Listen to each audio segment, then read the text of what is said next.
If you've been following along and have never joined a design bootcamp, I'm going to encourage you to sign up. It's 5 hours of workshops, and we have live versions going on often, so you can come and ask questions. Go to www.designsweetcourses.com/designbootcamp. If you have been struggling to get sales from your design work or understanding what you really need to do to make money, I have the workshop for you. On September 23rd, I'm hosting my first ever Profitable Designer Workshop. This 1-day, 3-hour workshop is only $97, but I have a discount for all my podcast listeners. Go to carinagardnercourses.com/profit and put in the code podcast for $50 off. I can't wait to see you more profitable. Welcome to the Make and Design Podcast. I'm your host, Carina Gardner. On this podcast, we're unraveling the everyday joys and dilemmas of design, making, and business. For makers who want to be designers and for designers who are makers, this is your inside scoop to help you grow your business and bring more creativity to your life. Third episode, and I have a co-host with you. This is my little sister, Kim. Hi, everyone. Thanks for having me, Carina.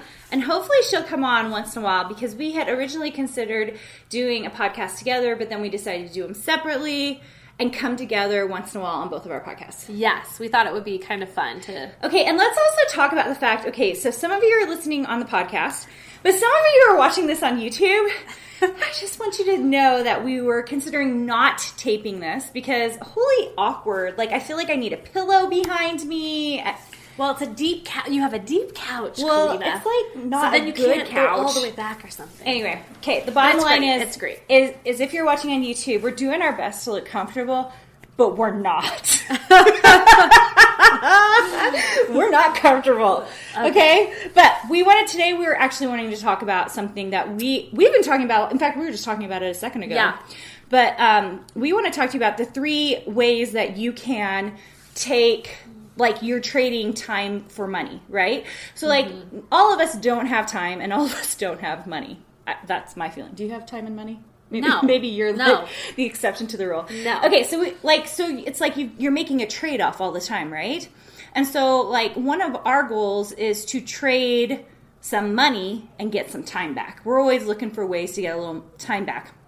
So if you have a business and Kim has Etsy businesses and and online. then selling courses as well. Yeah, so she actually just barely hired someone. So we'll talk more about that in a bit. And I've hired a few people in the past, and currently I have some people who work for me. So let's talk about the number one thing. I think the first thing you should do if you're trading time for money.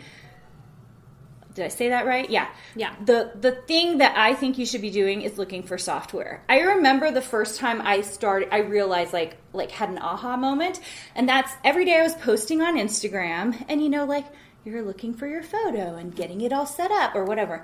And I had an employee at the time who was like, "Why don't we use Hootsuite?" And by the way, this is not an ad for Hootsuite. I don't even use them anymore. But like at the time, that's what she suggested, and I was like, she was my social media manager. I was like, yeah, okay. So she did it. She set it all up. And then suddenly I was like, wait 1 second here. Software literally is like another employee. Like software can like take away all of these constraints. And so I use a lot of different softwares right now. I have a phone scheduler. I have a video scheduler. I have, what do you have? I'm trying to think what else I have. I don't know. Like, I definitely use like social media, Tailwind. I mean, there's other Tailwind, things. like Pinterest type things. Even I used to use Cozy to coordinate with my husband, like our schedules. We did and too. Stuff. We used Cozy for a little while as well. Yeah. I think we tried also Google Calendars. That also didn't work. Anyway, we ended up back on iCalendar. Just for like the family schedule, that's what we're talking about. But so you can communicate less and everyone's on the same page. And yeah, I just think like in our little businesses, especially if they're small, very often communicate better. Better is what I see how it goes with you, Steve. Yeah. Okay, so I think the point is though, like I think a lot of people are afraid to put money in software when the truth is software software Yeah. is a great way to make your life easier. Yeah, and so simplify. And so once again, you have to think of it as an employee. I could spend $19 a month on this employee, or I could hire someone to do all of this for me. Like I'm thinking of, so I actually be like use a personal assistant or something. Yeah, I actually use Planoly right now, and it's actually really helpful because then I'll sit down at the beginning of the month. I put down all my photos. I usually don't type in what I'm going to type. I usually do that the day of, but I have all the photos ready to go. So then all I have to do is click and go, well, that's like a social media manager, but I'm spending only, I don't even know how much it is, $17 a month. It's like, it's nothing. So much more reasonable to buy the software. Yeah, so I would say before hiring employees, like make sure that you can software out every piece of your business. I feel like all I do is software. I spend a lot of money on software right now. Yeah. But it's worth it. It is. Totally worth it. So, okay, software. It'll help organize your life, and then it gives you back more time. Yeah. In the end. All right, so our second thing is, I'm going to let Kim announce. Well, should we talk about hiring then? No. Let's talk about... Okay.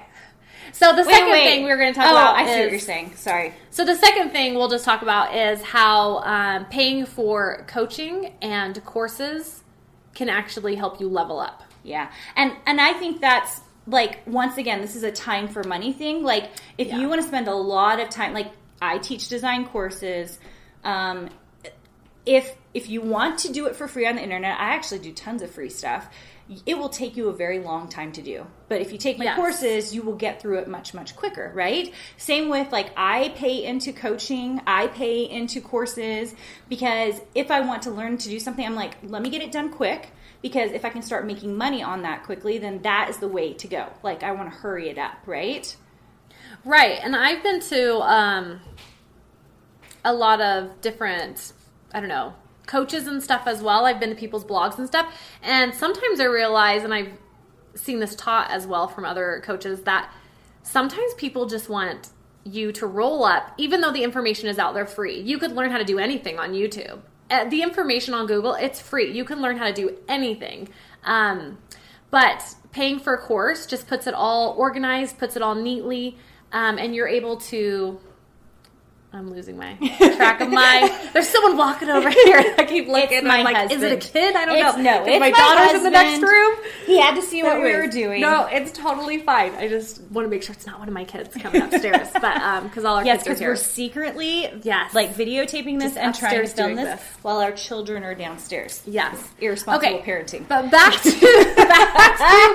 the courses and coaching and stuff. Like, really, I think you pay for that for obviously the information that they're giving you, but also for the accountability. I feel like if I pay for something, I bought into it, and now I'm going to commit to it. I'm going to follow through with it. I hold myself more accountable. I know that I paid for it. I'm going to get something out of it.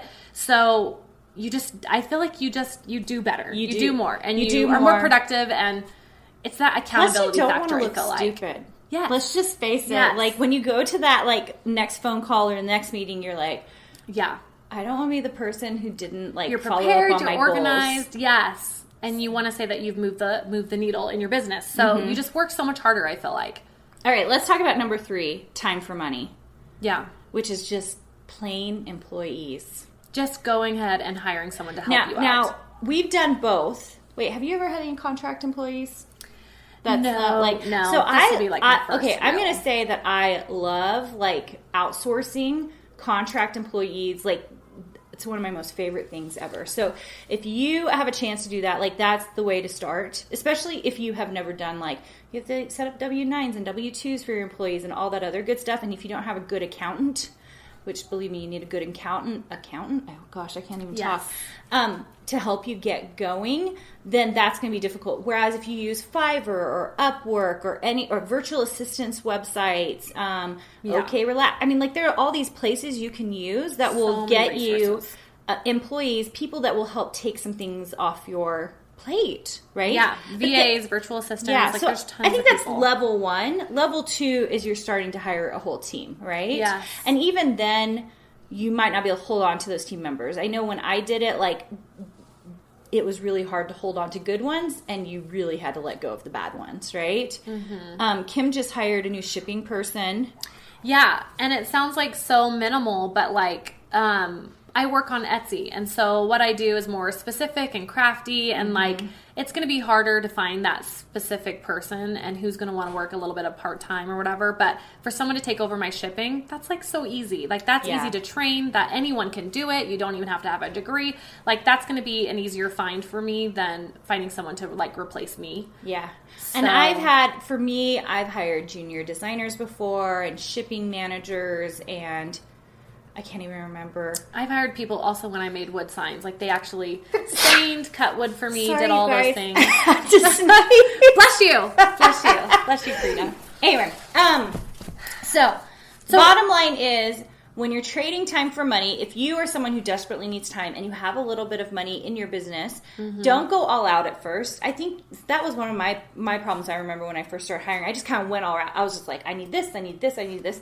Instead of hiring slowly and adding more hours and making sure that the systems were in place to take care of everybody and make sure that everybody was good at their job, right? Yeah. And evaluating what you need done so that you can like really figure out like what part do I need to give up to free myself time that's not gonna, I don't know, require so much skill and stuff too. Yeah. Like give up the easier stuff first. Well, and that's why I'm saying, like, that's why you start with software. That's where software can help you. Software, you guys. Yeah. Software's like so much good stuff out there. Nobody ever like thinks of software as an employee. I do. I'm like, I will hire all the $19 and I'm like, employees. all the machines, those are my employees. Yeah, like, let's get all the machines going. So, I mean, think about like all the things that in your business can save you a little bit of time. And that will make us both happy if you can get to that place where life is a little bit easier. So, yeah. All right. I love it, Carina. I think we're done for the day. If you want to learn more about my courses, you can find them at carinagardnercourses.com. If you want to learn more about Kim, she is still working on stuff, so she will be back hosting more, and she will tell you about her boot camps. So you can find me at kimcrafts.com. Oh, I forgot. There you go, you guys. There you go. I should have just let her introduce herself. That's okay. That's okay. So, kimcrafts.com. Thanks for having me, Carina. It was so fun chatting with you. Okay. See you later. Hey, did you know that you can visit me at makeanddesign.com to learn more about this podcast and join my VIP group for weekly freebies? I can't wait to see you there.